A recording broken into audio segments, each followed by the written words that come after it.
Hello everyone. Today I'm going to be doing a machine called Networked on Hackthebox. It is an easy machine and it kind of teaches you some ways to get around attack checks on reverse shells that are uploaded and analysis of certain scripts and permissions on the attacked box.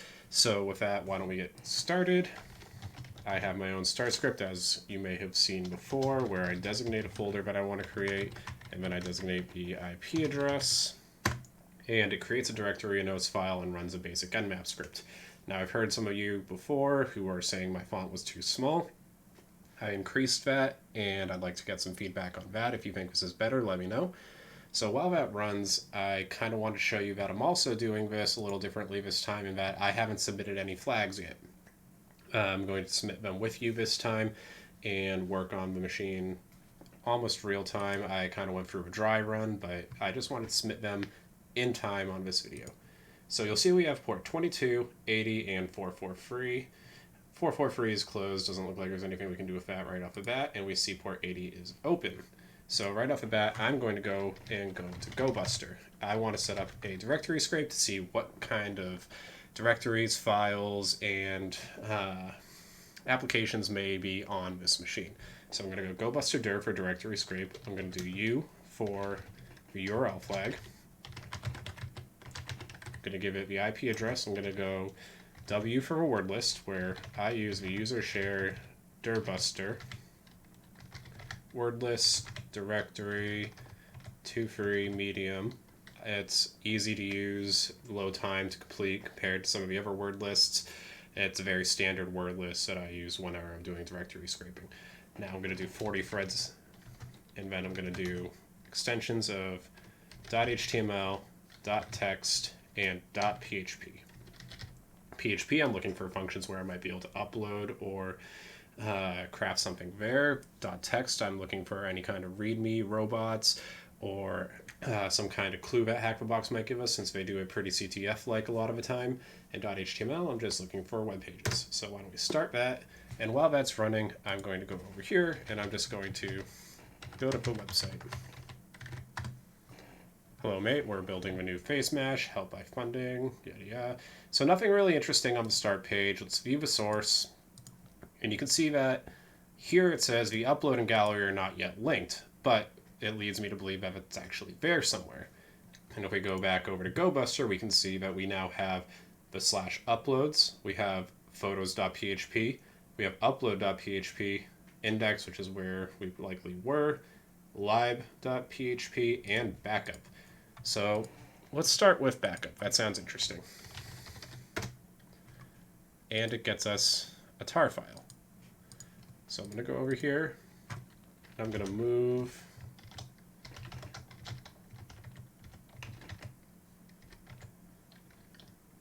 to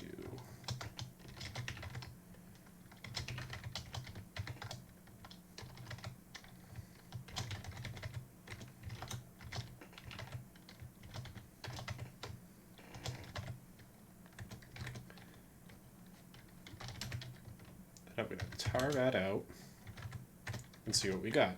So we have lib.php, we have photos, we have upload, and we have backup again, which I just copied over anyways. So let's just take a quick look at this. We cat index, that looks like what we just saw. We cat photos.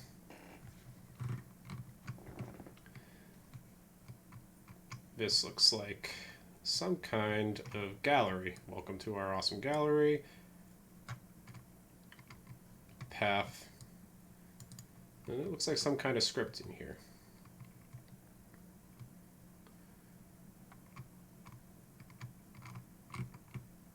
So the path is uploads, which makes me think that if I go over here, I go to, well, I mean, it doesn't make me think it. I know that something is likely there, but it's just not displayed. Upload.php lets us browse and upload a file. So that's interesting.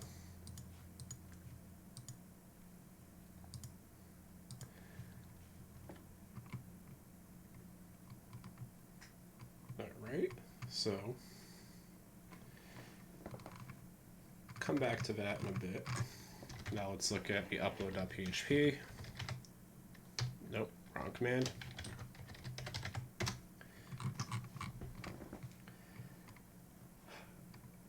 So it looks like it checks a file type.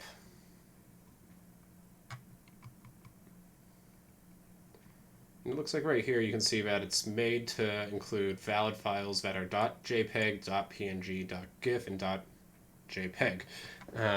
Anything else will likely trigger an invalid image file. So to me right now, what this says is I'm going to create a PHP reverse shell. I'm going to try to upload a picture or upload a shell disguised as a picture and get it set up as a reverse shell back to me. So first thing I'm going to do over here is just set up a listener that I'm going to come back to later. I'm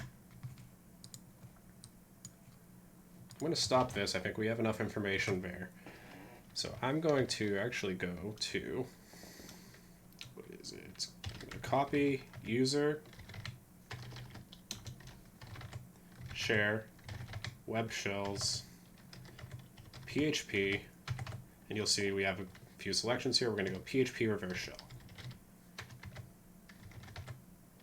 And copy it to .gob, documents, Hackabok notes, networked.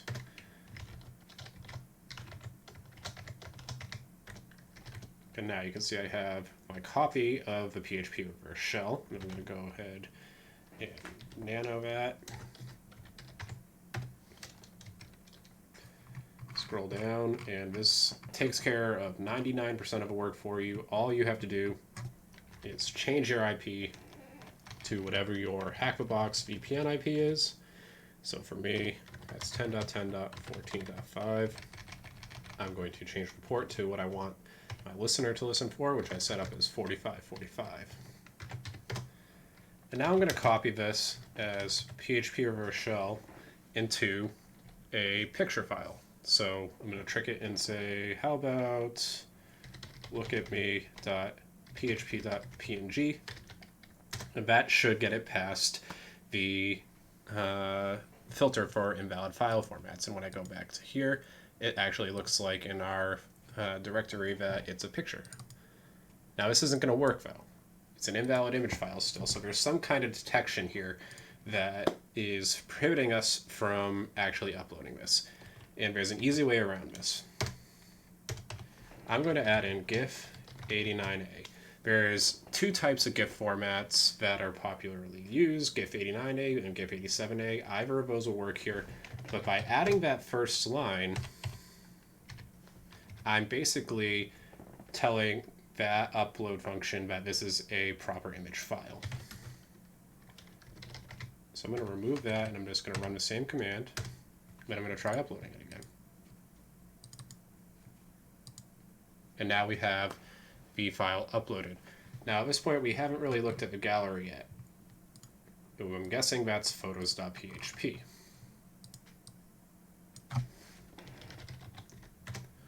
You can see uploaded by my IP address is now showing here, as well as uploaded by some other ones. What's even more interesting is that you'll see this is constantly reloading, which is a sign that our script has been triggered. So why don't we go back to our shell? Or back to our listener, which now has shell. Let's check out who we are. I'm Apache. Great. So I have this open. It's just a Python one-line shell to get us a better shell. See, gets us a little bit of a more reasonable way to work. Let's go to the home directory and see what we have. We have a user called Ghoulie, but I am not Ghoulie right now. You'll notice I am Apache. So my guess is that when I cat user.text, it's not going to work. Okay. What can I do? I can look at crontab.ghoulie, and I can look at checkattack.php. So let's start with looking at crontab. All right. Now, for anyone who's not familiar with cron schedules, I'm going to copy this, and we're going to look up what that means.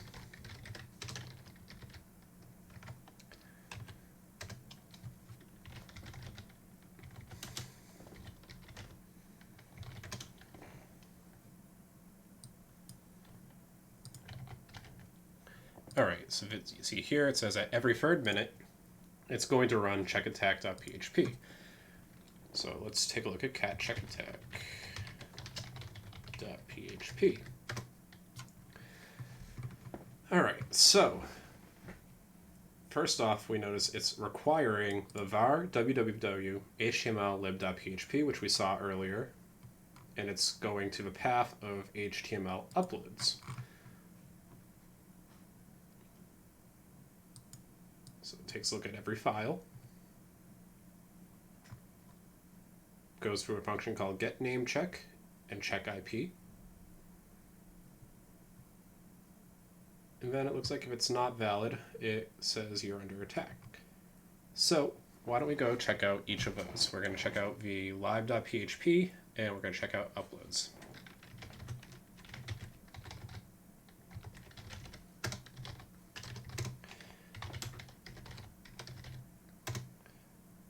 All right, so let's look at the two functions. We're going to look at the getNameCheck, which takes a look at the file name right here. And you can see it basically explodes it out into the name and the extension. So you'll have the effectively IP address here, and the extension being .png, JPEG, GIF, what have you. We have a check IP here, where it's checking to see if it's a valid IP address. You'll see if it's not a valid IP, the attack on file with some creative leet speak there. And then we'll go cat upload.php.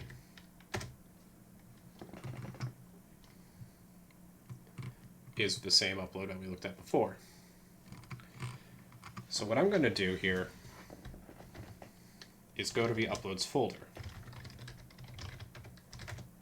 You can see there's the shell that I made, there's the other photos.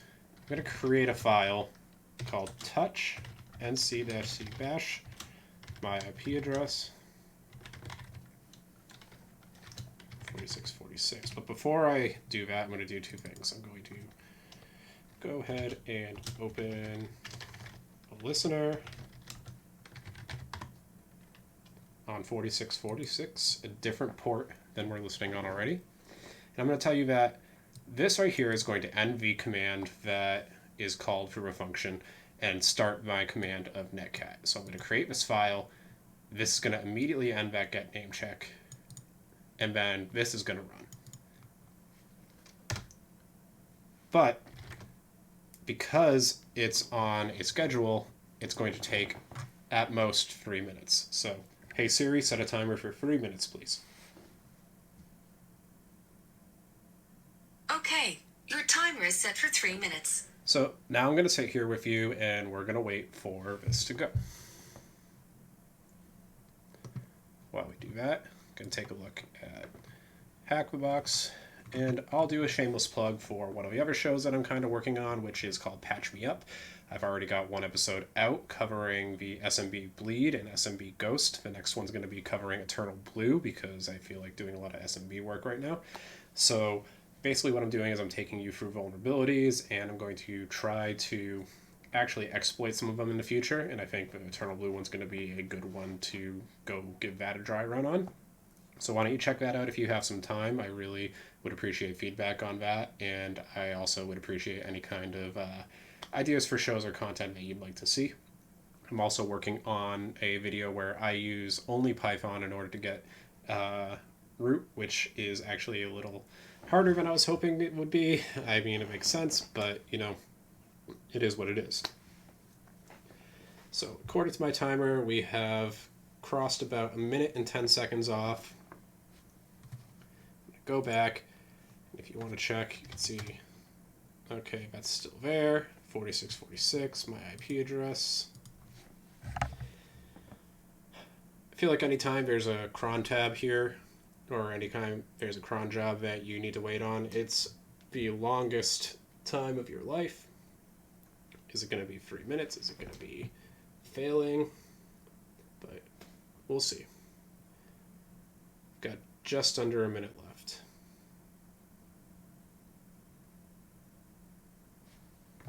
Go back. Nothing out of the ordinary. Take a look at my touch command, making sure I didn't do anything incorrectly. Looks pretty good over here.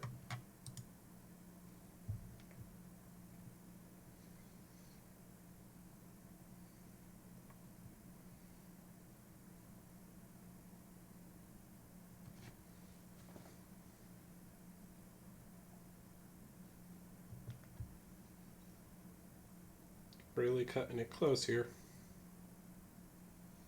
And there we go. I'm going to stop my timer now.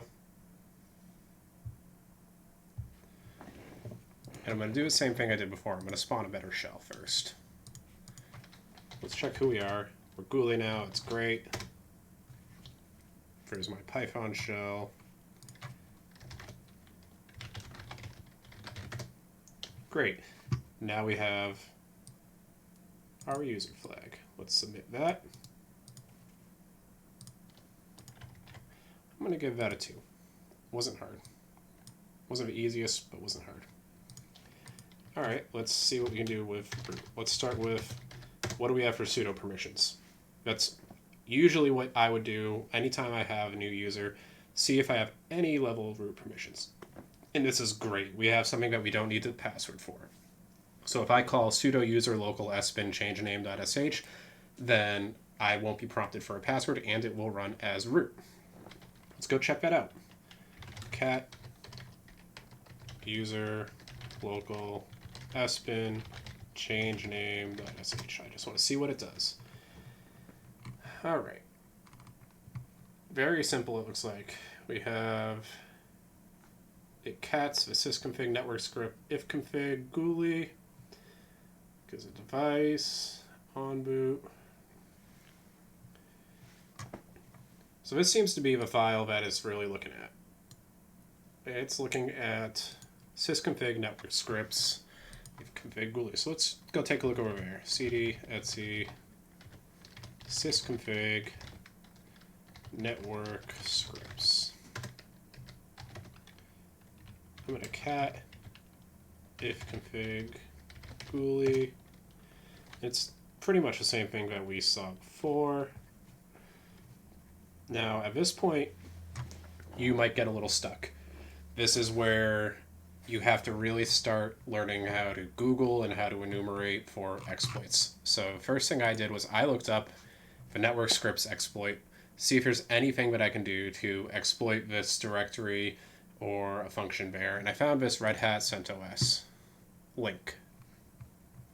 And what it says here is that when it takes in a network name with a blank space, it can't properly parse that. So theoretically, I could enter a name and then a command. In this case, a guy did bin ID. And it will run as root. Or it'll run in the levels of the permissions. In our case, it's root. So why don't we try that? Why don't we do sudo user. Well, let me go ahead and refresh my memory. Sudo user local sbin change name.sh. I'm going to do this twice. I'm going to do it one without a blank space and one with a blank space. So look at me. Hey, hi, how are you? Doesn't really seem to do anything. I'm still ghoulie. So let's try it again, but with that blank space error in mind. User local sbin change name. Heyo. This time I'm going to give it bash. I'm going to say run bash. Look, I don't care. Hi. And suddenly I'm now root. Just to confirm, who am I? cd cat root.txt. And I actually thought this one was pretty easy. As long as you know how to Google, you're going to be able to get right there. And I would put, honestly, that one is easier in the user flag. I probably should put user as 3 and that is 2, but I'll put it at the same because they're pretty negligible on this one. So that's how you get network complete. If you have any questions on how I got to that, I think this one was pretty self-explanatory. The big thing is learning how to Google for exploits and do some enumeration that way. So thank you all for watching. Sorry I wasted your time with another video, but thank you for continuing to give me some support. I have 50 subscribers now, which is, probably about 45 more than I expected, given I think 5 of you are probably friends who gave me pity likes. Well, have a great day, and I look forward to the next video.